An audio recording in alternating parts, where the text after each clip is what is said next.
Hello नमस्कार दोस्तों, हमारे YouTube चैनल लकी एजुकेशन पे आप सभी का स्वागत। और मैं हरिओम सिंह। हमारे विशेषण टॉपिक के अंतर्गत हम अब तक की जो क्लासेस थी, जो हमारी क्लासेस 6 क्लासेस हो चुकी हैं, उन क्लास के अंतर्गत मैं आपको विशेषण के प्रकार जो करा रहा था, उन प्रकारों के अंतर्गत मैं अभी तक की क्लास में आपको विशेषण के प्रकारों में अगर मैं सामान्य से बता दूं आपको, तो एक गुणवाचक विशेषण, एक में आपको संख्यावाचक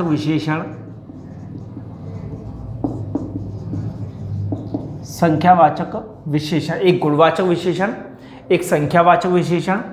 अगर मैं थर्ड विशेषण की बात करूं तो तीसरा जो विशेषण है वो विशेषण जो कि परमाणुवाचक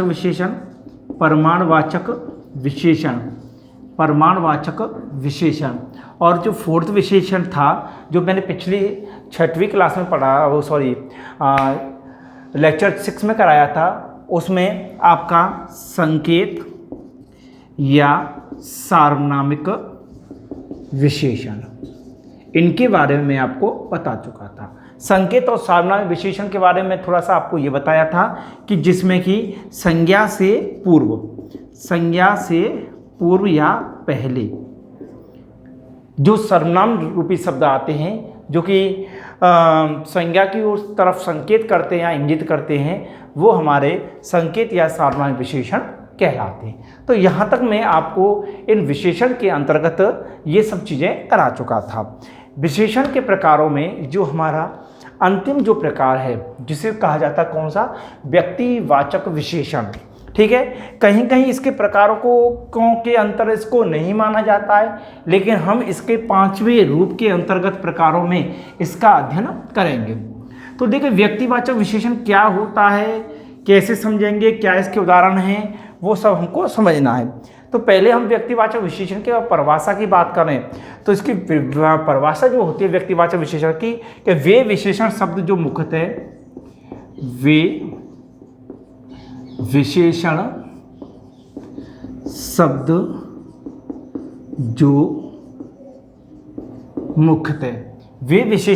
मुख्यतः व्यक्तिवाचक संज्ञा से निर्मित होते हैं। किससे? व्यक्तिवाचक संज्ञा से निर्मित होते हैं, निर्मित या बने होते हैं। हमारी जो संज्ञा होती है, मैं अगर संज्ञा की बात करूं सामान्य रूप से, कि संज्ञा, हमारी जो ये संज्ञा हम पढ़ते हैं उसके हम 3 प्रकार पढ़ते हैं। जिसमें पहली जो संज्ञा होती है वह पढ़ते हम व्यक्तिवाचक संज्ञा। दूसरी संज्ञा के प्रकार के अंतर्गत हम जब पढ़ते हैं तो हम पढ़ते हैं जातिवाचक संज्ञा। और तीसरी जो संज्ञा का हम अध्ययन करते हैं वो है हमारी भाववाचक संज्ञा। ठीक है, और इसके अंक कहीं कहीं संज्ञा के 5 प्रकार माने जाते हैं। तो वो जातिवाचक जो संज्ञा होती है, इस जातिवाचक संज्ञा के ही 5 प्रकार मान लिए जाते हैं। जिसमें एक होती है वो उसको माने द्रव्यवाचक संज्ञा, और दूसरी जो होती है वो समूह या समुदाय वाचक संज्ञा। इस प्रकार से कभी कभी संज्ञा के 5 प्रकार ही मान लिए जाते हैं। लेकिन व्यक्तिवाचक विशेषण के अंतर्गत हमें तो जो व्यक्तिवाचक संज्ञा होती है, इस व्यक्तिवाचक संज्ञा को ही मुख्यतः आधार माना जाता है। और व्यक्तिवाचक संज्ञा क्या होती है? व्यक्तिवाचक संज्ञा होती है किसी निश्चित स्थान, व्यक्ति, स्थान आदि के एक निश्चित व्यक्ति तरफ इंगित किया जाता, बताया जाता है, वो व्यक्तिवाचक संज्ञा के अंतर्गत हमारी आती है। तो व्यक्तिवाचक संज्ञा से निर्मित या बने हुए जो शब्द होते हैं, अर्थात ऐसे विशेषण शब्द होते हैं, इसमें वे विशेषण शब्द जो कि जो व्यक्तिवाचक जो संज्ञा होती है, उस व्यक्तिवाचक संज्ञा से क्या होते हैं, वो निर्मित होते हैं, या उस व्यक्तिवाचक संज्ञा से क्या होते हैं, वो बने हुए होते हैं। वो शब्द हमारे किसके अंतर्गत आते हैं? वो हमारे शब्द सभी व्यक्तिवाचक संज्ञा के अंतर्गत आते हैं। तो इससे आगे अगर हम देखें कि बने होते हैं, वो हमारे क्या कहलाती है? वो हमारी व्यक्तिवाचक विशेषण कहलाता है या कहलाते हैं। अब हम अगर इसको व्यक्तिवाचक विशेषण को देखेंगे तो इसमें कुछ सामान्यतः चीज़ें होती हैं, उन्हें देखेंगे। जैसे व्यक्तिवाचक जो विशेषण होते हैं ये सामान्यतः है, ये ज़्यादातर, ये लिखें, ये ज़्यादातर ई प्रत्यय, कौन सा प्रत्यय? ई प्रत्यय, ई प्रत्यय या ईय प्रत्यय या ईय प्रत्यय, ईय प्रत्यय के योग से बनते हैं, के योग से बनते हैं, योग से बनते। कहने का मतलब होता है हमारा ई प्रत्यय और ईय प्रत्यय। प्रत्यय क्या होता है? जो कि धातु के पीछे लगते हैं वो प्रत्यय। उपसर्ग कहाँ लगते हैं? आगे।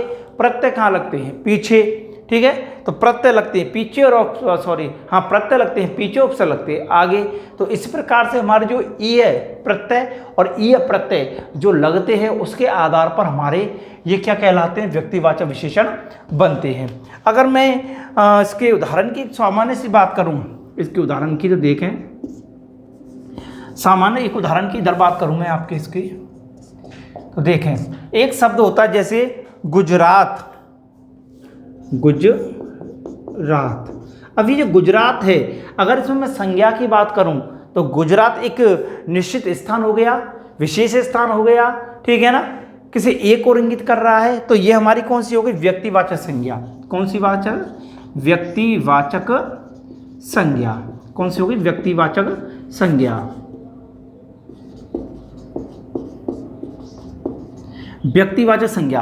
अगर मैं इसमें ई प्रत्यय लगा दूं, कौन सा प्रत्यय? ई प्रत्यय लगा दूं, जैसे गुजरात प्लस ई, तो मेरा क्या बन जाएगा? ये गुजराती। और जैसे ही ये शब्द गुजराती बनेगा तो मेरा क्या हो जाएगा? ये व्यक्तिवाचक विशेषण।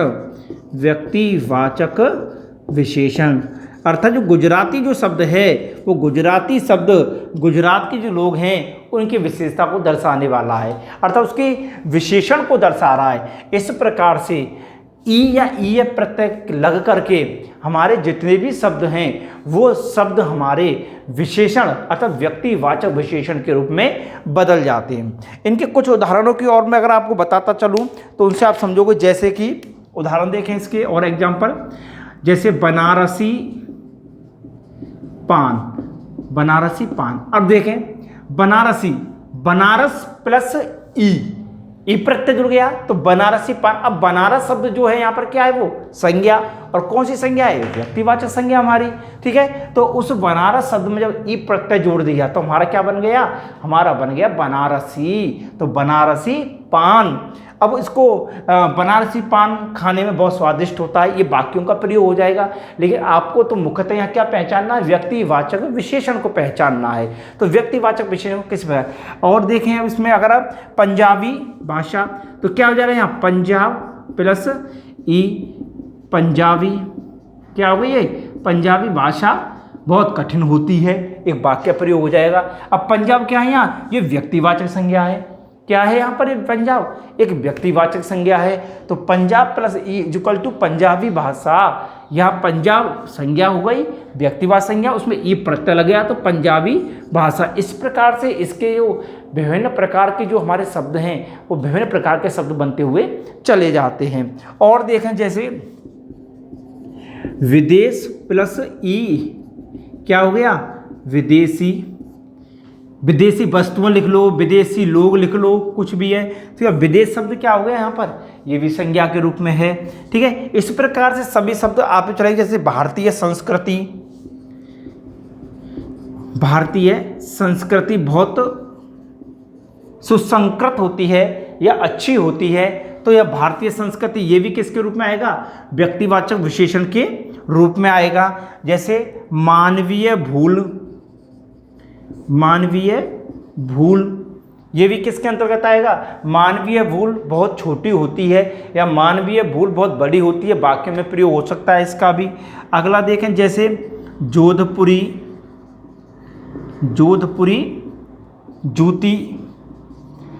जोधपुरी जूती। अब यहाँ भी क्या ये जोधपुर शब्द को देखा जाएगा तो ये क्या है, व्यक्ति विशेष है अर्थात व्यक्तिवाचक संज्ञा है। और इसमें अगर ई प्रत्यय जुड़ गया तो क्या बन गया हमारा, जोधपुरी जूतियाँ बहुत सुंदर होती हैं।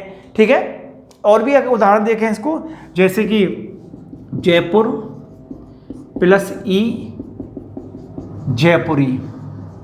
जयपुरी रजाई बड़ी कोमल होती हैं। ठीक है, इस प्रकार से संज्ञा में हमने ई जोड़ा, व्यक्तिवाचक संज्ञा में तो क्या बन गया हमारा, व्यक्तिवाचक विशेषण का निर्माण हो जाता है। जैसे नागपुरी संतरे, नागपुरी संतरे।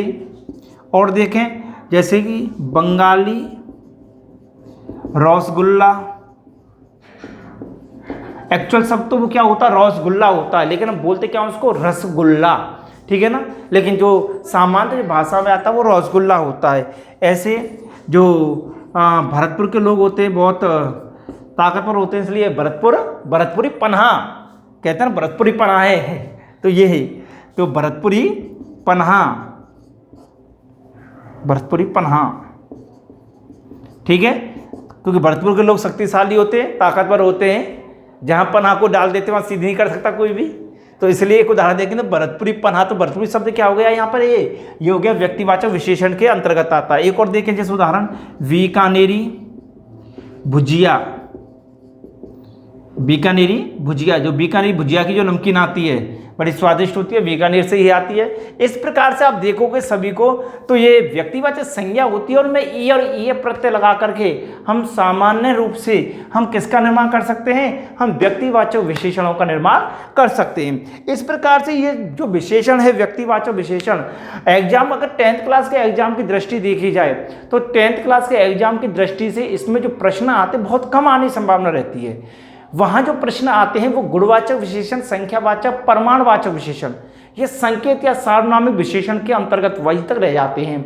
यहाँ तक प्रश्न पूछने की संभावना बहुत कम रहती है, लेकिन सिलेबस में दिया हुआ विशेषण, इसलिए हमने विशेषण के अंतर्गत पढ़ा है ये चीज़ को, तो इसलिए यहाँ पर ये व्यक्तिवाचक विशेषण यहाँ पर आपका कंप्लीट हो जाता है। आप इसे अपनी नोटबुक में पूरी तरह से क्लियर कर लेंगे, और इस प्रकार से आपके विशेषण के जो 5 प्रकार हैं वो 5 के 5 प्रकार आपके यहाँ पर क्लियर हो जाते हैं। अगली क्लास में एक अवस्थाएं जो होती हैं विशेषण की, वो छोटा सा टॉपिक एक अवस्थाओं वाला, उस टॉपिक को आपको करा दिया जाएगा। यहाँ तक समझ में आ गया हो, मैं उम्मीद करता हूँ, आशा करता हूँ। ठीक, ओके, धन्यवाद।